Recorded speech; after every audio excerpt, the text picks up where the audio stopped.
Assalamualaikum warahmatullahi wabarakatuh. Begini ceritanya kan. Pada waktu saya sedang berada di ruangan kantor keuangan di kantor pendidikan dan kebudayaan, saya dipanggil oleh Mas Tur. Mas Tur itu teman baik supir Bapak Kanwil.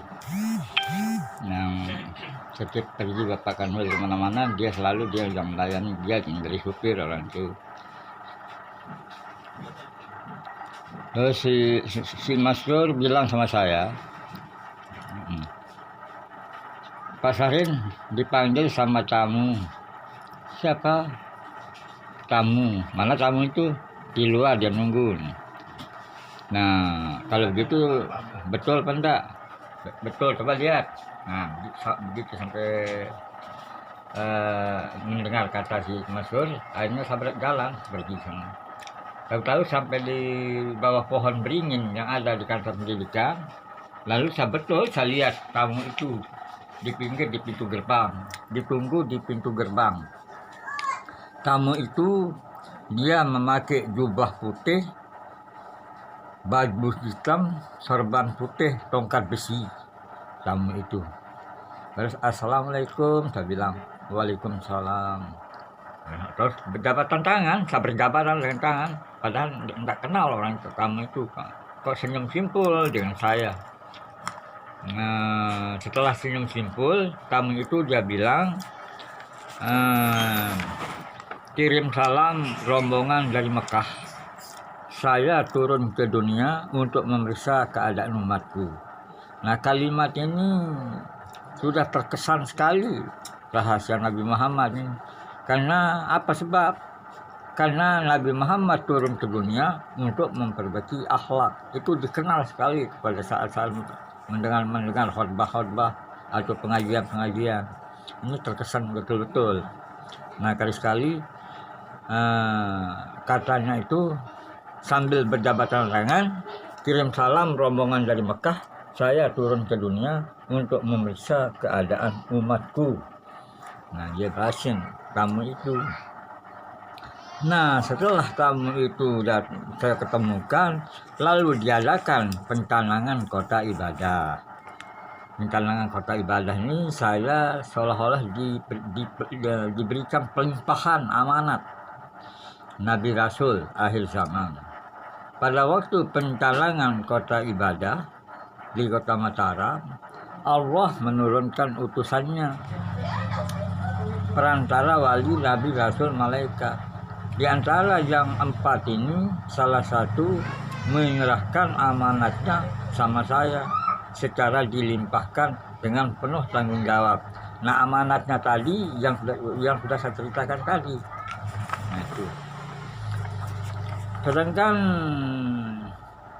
amanat yang kedua ini singkat sekali, tapi waktunya datang amanat ini, ada 9 orang yang datang ke rumah saya ini. Dia bilang sama saya, yang 9 orang itu sama saya, dia membuatkan saya 12 pertanyaan. Tapi pertanyaan itu belum saya bisa jawab. Kalau pertanyaannya itu apakah merupakan ujian saya atau tidak. Pertama, pertanyaannya, siapa nama ibu Sayyidina Ali dan apa penggunaannya? Pertanyaan yang kedua, dan siapa nama ibu Nabi Ibrahim dan apa penggunaannya dan apa kafiatnya? Pertanyaan nomor 3, dan siapa nama ibu Nabi Musa dan apa penggunaannya dan apa kafiatnya? 4, dan siapa Nabi Yusuf itu dan apa doa Yusuf waktu di dalam sumur itu? Dan yang kelima, siapa nama sebenarnya Nabi Allah Khidir itu? 6, apa awal iman? Apa awal Islam? 7, apa awal Islam? 8, apa akhir iman? 9, apa akhir Islam? 10, apa awal hidup? 11. Apa akhir hidup? Ke-12. Ke semua pertanyaan tersebut di atas saya jadikan bahan pemikiran. Belum mendapatkan jawabannya. Untuk mendapatkan jawabannya, kapan-kapan kita perdalam pada waktu tertentu. Nah, ke-12 pertanyaan ini saya mendapat dari 9 orang. Bukan 9 yang memberikan. Kalau yang memberi itu berunding cara-cara kita dibuatkan pertanyaan. Pertanyaan ini sungguh mendalam, pertanyaan ini. Jadi siapa yang sebenarnya yang 9 datang ke tamu ini? Tidak tanya nama, tidak tanya namanya, asalnya. Jadi tergesa-gesa dengan menerima pertanyaan ini. Nah, pertanyaan ini langsung saya catat. Karena 9 orang ini sudah pamit atau sudah tidak ada di rumah, akhirnya setelah yang 9 orang ini sudah pergi, akhirnya saya berniat pergi ke kota Mataram. Niat saya itu apakah niat mau apa, nggak tahu kan. Nah, setelah sampai di kota Mataram, ketemu dengan Nabi lagi. Apakah Nabi atau tidak kan? Nah, yang ketemukan itu. Jadi Nabi yang saya temukan itu apakah Nabi, apakah malaikat, walau alam bisawab kan. Nah, dia bilang pada waktu itu saya minta ilmu untuk kecerdasan berpikir. Iya ini sopok tamu nu dedek dia. Nah, tamu wasakul menu. Sesudah dia bilang gitu tamu itu sama saya. Lalu saya digonceng dan pakai sepeda rumahnya dia. Ke bawah pohon tuh, ke pohon beringin tuh. Tapi setelah saya turun dari sepeda, dia hilang tuh. Nah tuh, pada saat saya berikan, karena dia minta, karena tamu itu udah bilang saya minta ilmu untuk kecerdasan berpikir, akhirnya saya berikan ilmu.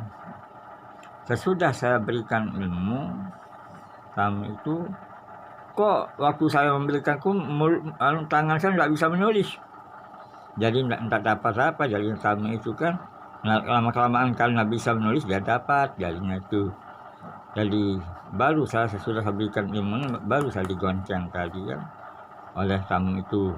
Setelah digonceng, saya diajak ke pohon beringin yang ada di kantor gubernur tempat buaya tuh. Tetapi sesudah itu lagi disuruh turun. Setelah turun dia hilang, kemana arahnya tamu itu. Nah, setelah saya menerima ilmu ini, tentang saya minta ilmu untuk kecerdasan berpikir ini, lalu di kantor dinas Dikpora NTB didirikan sebuah papan nama di kantor pendidikan. Papan nama itu berbunyi, wajib belajar sebagai usaha untuk mencerdaskan kehidupan wajib belajar SLTP sebagai usaha untuk mencerdaskan kehidupan bangsa. Itulah bunyi papan nama yang saya pasang bersama pembantu-pembantu pimpinan di kantor dinas Dikpora. Jadi betul-betul menjadi kenyataan kalimat saya minta ilmu untuk kecerdasan berpikir. Sedangkan di Pulau Sumbawa sedang panen mutiara. Presiden atau wakil presiden sedang mengadakan panen mutiara di Pulau Sumbawa. Sedangkan di Pulau Lombok panen ilmu. Nah, panen ilmu apakah saya yang panen? Karena saya banyak mendapat amanat-amanat. Begitulah sejarah singkat tentang pemberian ilmu dari Nabi dari segi yang kedua ini. Sedangkan yang ketiga, pada waktu saya sedang berada di kantor pendidikan, lalu saya disuruh mengantar surat ke kantor Departemen Penerangan. Departemen Penerangan. Setelah sampai di kantor Departemen Penerangan, waktu itu digonceng oleh Ismail, barangkali saya waktu itu digonceng oleh Ismail, teman-teman sangat Tasura. Begitu sampai di kantor penerangan, ketemulah dengan seorang tua. Seorang tua itu apakah Nabi Khidir, apakah Nabi Muhammad, apakah jin, apakah Durian dan sebagainya, saya tidak tahu. Nah, orang tua itu panggil saya, sebentar. Nah, saya diperlihatkan sebuah keris oleh tamu itu. Disuruh cabut keris itu, nggak bisa saya cabut. Nggak bisa saya cabut karena bukan milik saya keris itu. Apakah maksudnya keris itu, apakah kita akan dikerisa atau diperi maksud keris itu. Nah, keris itu apakah keris Majapahit, apakah keris Ken Arok, atau Ken Lewes, Ken Lumang dan sebagainya, kita tidak tahu keris itu. Jadi setelah diberikan keris itu pada waktu itu, lalu saya beritahu bapak orang tua itu, Pak, nggak bisa dibuka ini, sulit sekali ini dibuka. Nah, karena dia bilang nggak bisa, karena saya bilang nggak bisa dibuka, akhirnya dia memberikan saya amanat atau ilmu. Dia bilang sama saya, tamu itu, pada akhir zaman nanti banyak manusia mencari kekayaan atau harta benda dan kekuasaan jalan kekerasan. Nah, sekarang jalan kekerasan ini pada saat terjadinya virus corona ini ada 3 yang disuruh menjadi jalan kekerasan oleh Presiden Soekarno. Pertama, agama harus memakai jalan kekerasan. Yang kedua, pendidikan harus terpakai jalan kekerasan. Begitu juga anak Nusantara kalau kita berikan pendidikan harus memakai kekerasan. Nah, jadi semua serba memakai kekerasan pada zaman sekarang ini. Apalagi orang yang anak-anak kecil pakai HP, padahal belum waktunya pakai HP. Nah, itu juga disuruh cabut oleh Presiden Soekarno. Di samping itu juga disuruh cabut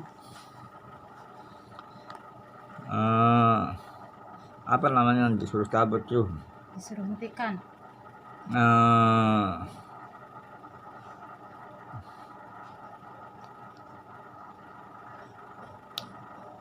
Mungkin yang disuruh cabut itu kebenaran